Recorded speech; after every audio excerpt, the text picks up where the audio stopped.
News lunch box. নমস্কার, আপনি শুনছেন রেডিও মানি 9 আর এখন সময় নিউজ লাঞ্চ বক্সের। আমি সহেলি। চলুন আজকের গুরুত্বপূর্ণ খবরগুলি দেখে নেওয়া যাক। এই বুলেটিনে আমরা আপনাকে জানাবো ব্যবসা ও অর্থনীতির সঙ্গে জড়িত বেশ কিছু খবর, যা আপনার জীবন ও পকেটের সঙ্গে ওতপ্রোতভাবে যুক্ত। ব্যাংকগুলি কেওয়াইসি প্রক্রিয়াকে আরও কড়া করার প্রস্তুতি নিচ্ছে। কেওয়াইসির মান আরও কঠোর করতে ব্যাংকগুলি অ্যাকাউন্ট এবং অ্যাকাউন্ট হোল্ডারদের শনাক্ত করার ক্ষেত্রে যাচাইকরণ প্রক্রিয়া আরও বাড়াতে চলেছে। পরিকল্পনা অনুযায়ী কেওয়াইসি আপডেট করতে এক বা একাধিক অ্যাকাউন্ট একটি ফোন নম্বরের সঙ্গে লিঙ্ক করতে হবে। একাধিক অ্যাকাউন্ট আছে এমন গ্রাহক যারা বিভিন্ন নথি জমা দিয়ে অ্যাকাউন্ট খুলেছেন, তাদের ক্ষেত্রে ব্যাংক কেওয়াইসি প্রক্রিয়া আরও কঠিন করছে। মাল্টিলেভেল সেকেন্ডারি আইডেন্টিফায়ার যেমন প্যান, আধার এবং ইউনিক মোবাইল নম্বর দিয়ে কেওয়াইসি করা হবে। তবে আগামী দিনে ব্যাংকগুলি একাধিক ব্যাংক অ্যাকাউন্ট থাকা গ্রাহকদের কাছ থেকে কেওয়াইসির জন্য আরও বেশি পরিমাণ নথি দাবি করতে পারে। আন্তর্জাতিক বাজারে সোনার দামের ব্যাপক বৃদ্ধির পর তার প্রত্যক্ষ প্রভাব পড়েছে অভ্যন্তরীণ বাজারেও। মঙ্গলবার দিল্লির বুলিয়ান বাজারে 10 গ্রাম সোনার দাম 65,000 টাকা পেরিয়ে গিয়েছে। কলকাতাতেও সোনার এই দাম জিএসটি সহ 65,000 পেরিয়ে গিয়েছে।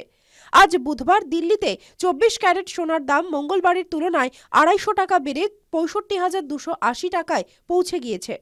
অন্যদিকে প্রতি কেজির উপর দাম 200 টাকা কমে বুধবার হয়েছে 74,500 টাকা। 2023-24 আর্থিক বছরে সোনার দাম রেকর্ড উচ্চতায় পৌঁছে গিয়েছে, কিন্তু তা সত্ত্বেও ভারতের সোনার বন্ডের প্রতি মানুষের আকর্ষণ উল্লেখযোগ্যভাবে বেড়েছে।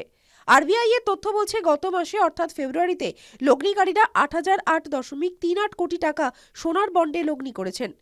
ওই টাকা দিয়ে রেকর্ড 12.78 টন সোনা কিনেছেন লগ্নিকারীরা, যা এখনো পর্যন্ত কোনো একটি সোনার বন্ডে লগ্নির ক্ষেত্রে রেকর্ড। গত মাসে যে গোল্ড বন্ড বাজারে এসেছিল তার প্রতি গ্রাম সোনার দাম ছিল 6,263 টাকা।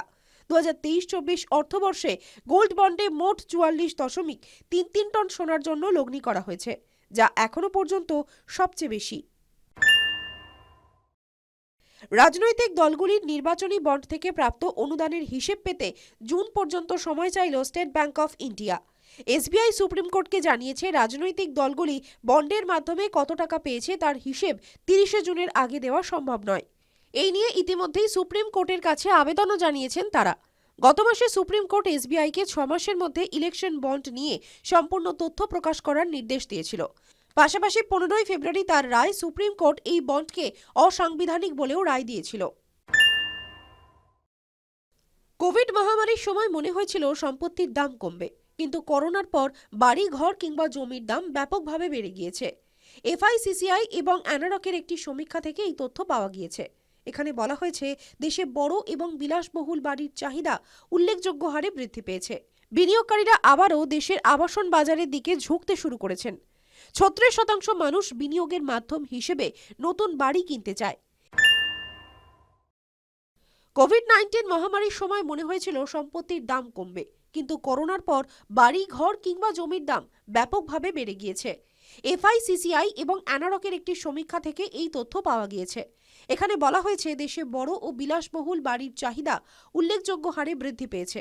বিনিয়োগকারীরা আবারও দেশের আবাসন বাজারের দিকে ঝুঁকতে শুরু করেছেন। 36% মানুষ বিনিয়োগের মাধ্যমে নতুন বাড়ি কিনতে চায়। এফআইসিসিআই এর রিয়েল এস্টেট কমিটির চেয়ারম্যান রাজ মেন্ডা বলেছেন, মানুষের আয় বেড়ে যাওয়া এবং কোভিড-19 মহামারীর কারণে বাড়ি থেকে কাজ করার জন্য ক্রেতারা বড় বাড়ি কিনতে চাইছেন। এই কারণেই দেশে বড় ও বিলাসবহুল বাড়ির চাহিদা উল্লেখযোগ্য হারে বেড়েছে। পাশাপাশি এখন মানুষ ভাড়া বাড়িতে না থেকে নিজের বাড়ির মালিক হতে চায়, আর এই কারণেও বাড়ি বিক্রির হার দ্রুত বাড়ছে। পেটিএম এর প্রতিষ্ঠাতা বিজয় শেখর শর্মা অবশেষে পেটিএম পেমেন্টস ব্যাংক নিয়ে নীরবতা ভাঙলেন। তিনি আশা প্রকাশ করেছেন যে পেটিএম ঘুরে দাঁড়াবার বিষয় অত্যন্ত আত্মবিশ্বাসী। জাপানের রাজধানী টোকিওতে একটি ফিনটেক ইভেন্টে একথা বলেছেন তিনি। বিজয় শেখর শর্মা আশা প্রকাশ করেছেন যে পেটিএম পেমেন্টস ব্যাংকের বিরুদ্ধে আরবিআই যে পদক্ষেপ করেছে তাতে তিনি হতাশ নন। এই অভিজ্ঞতা তাকে অনেক কিছু শিখিয়েছে। আজকের নিউজ লাঞ্চ বক্স এই পর্যন্তই। শুনতে থাকুন রেডিও মানি 9। ব্যবসা ও অর্থনীতির সর্বশেষ খবরের আপডেট পেতে এখনই মানি 9 সুপার অ্যাপ ডাউনলোড করুন। News lunch box.